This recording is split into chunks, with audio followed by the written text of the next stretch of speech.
But what I do want to make very, very clear here is that nothing that Bianca did, said, wore, posted, none of it would ever warrant what happened to her. Never. So all of that to say, Brandon was likely a lot more invested in Bianca than she was in him.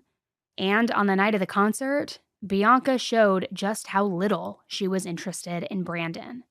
You see, it wasn't just Bianca and Brandon that went to that show in New York that night. Another guy from the Discord chat also met up with them. His name was Alex. Now, Alex was well known in the Discord chats, and he and Bianca had talked back and forth a bunch before. But up until the night of the concert, they hadn't actually ever met in person. Right away, though, Bianca was crushing on him. It was clear that she didn't think of Alex the same way she thought of Brandon.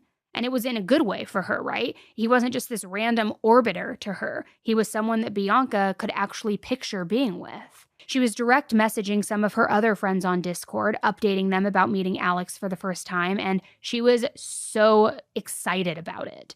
She was sending updates to her friends saying, "He smells so nice, LOL," or "He's perfect, I'm in love."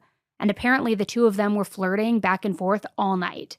However, nothing happened because Brandon was still around and, well, it was kind of awkward. That is, of course, up until one moment when Brandon left the two of them alone so that he could go get rolling papers.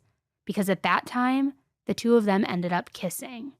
Now, the only problem was they kissed right as Brandon was walking back up, and he saw everything. Now, to be fair, Bianca hadn't done anything wrong. It's not like they were dating and she was cheating on Brandon. But in his head, she was. He was pissed. He felt disrespected, and he was angry enough to kill. Now, the investigators were able to reach out to Alex, who filled in all of the blanks about what had happened that night, or at least what he saw and what he experienced. And he claimed that even before he showed up to the concert that night, Bianca was messaging him and confiding in him, saying she was worried Brandon might be jealous. But Alex, like any normal person, kind of just brushed it off.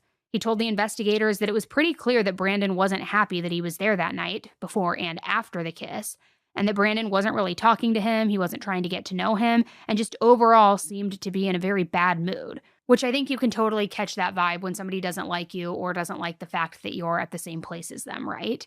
Now, at first, Alex said that he and Bianca both thought that Brandon didn't see them kiss, so they thought that they were in the clear. However, later that night, after Alex left, Bianca apparently messaged Alex saying, "I think he saw me kiss you." Now, most people in that situation, if you received that message, you'd probably think like, "Oh, damn, that sucks. Like, that was probably an awkward ride home. Really sorry. Are you guys cool? Like, what happened?" Nobody would ever imagine that a simple kiss would lead to an intense crime of passion, right? Now, I will say this. One thing about Brandon, he liked to leave a trail behind. And from his Instagram posts, it really seemed like Bianca's death was premeditated.